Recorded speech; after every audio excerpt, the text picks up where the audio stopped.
everyone, my name is Khang. I'm 9 years old. I'm in Winden Primary School. I live in digital Washington City. Today, I am very happy to talk about Summer School. Up in the sky, birds fly by. Where are the birds going? Some birds migrate to other places of the part of the year. Many migrate before winter in order to survive.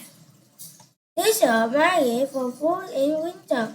They return for warmth and insects in spring. This bird began in a V-shaped log. This bird migrate at night and rests during the day.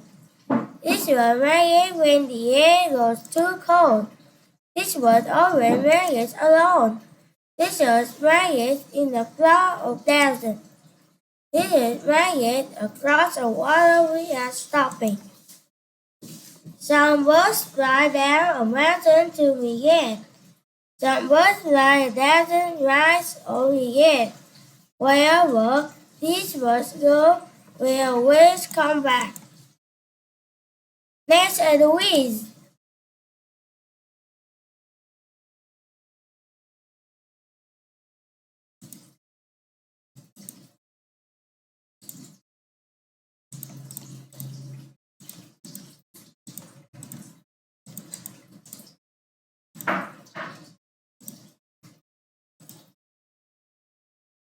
Thank you for listening. See you again. Goodbye.